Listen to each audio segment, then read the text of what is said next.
Chapter 16. The Woman. "Quick," said Mr. Fox. "Hide."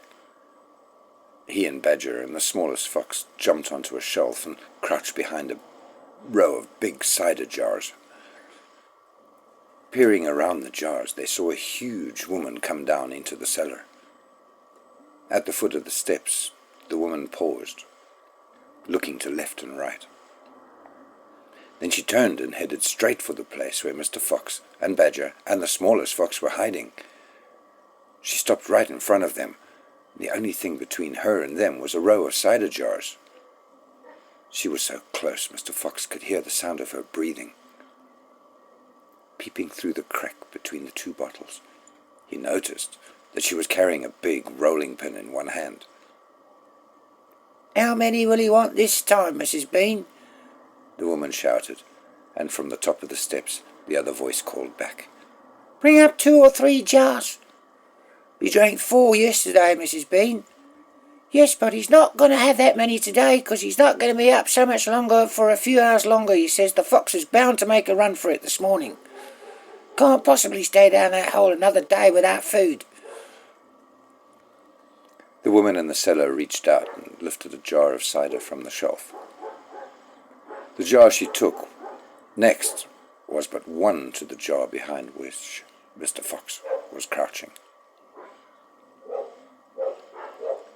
"I'll be glad when the rotten brute is killed and strung up on the front porch," she called out. "And by the way, Mrs. Bean, your husband promised I could have the tail as a souvenir."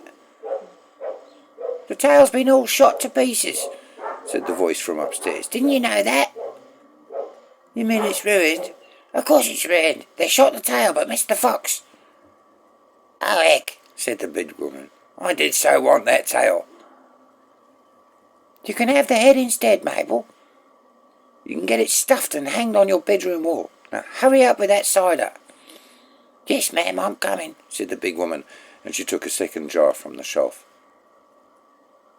If she could take one more.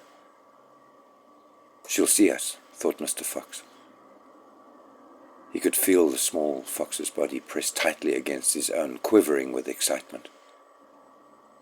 "Will 2 be enough, Mrs. Bean, or shall I take 3? "My goodness, Mabel, I don't care how long you take, as long as you get a move on." "Then 2 it is," said the big woman, speaking to herself now. "He drinks too much anyway."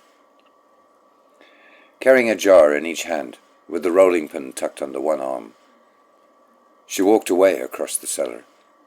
At the foot of the steps she paused and looked around, sniffing the air. "There's rats down here again. Mrs. Bean, I can smell them." "Then poison them, woman, poison them. You know where the poison's kept." "Yes, ma'am," Mabel said, and she climbed slowly out of sight up the steps. The door slammed. "Quick," said Mr. Fox. "Grab a jar each and run for it." Rat stood high on his high shelf and shrieked. "What did I tell you? You nearly got nabbed, didn't you? You nearly gave the game away. You keep out of here from now on, and I don't want you around. This is my place." "You," said Mr. Fox, "are going to be poisoned." "Poppycock," said Rat. "I'll sit up here and watch her putting the stuff down. She'll never get me." Mr. Fox and Badger and the smallest fox ran across the cellar, clutching a gallon jar each. "Goodbye, Rat," they called as they disappeared through the hole in the wall. "Thanks for the lovely cider." "Thieves!" shouted Rat. "Robbers! Bandits! Burglars!"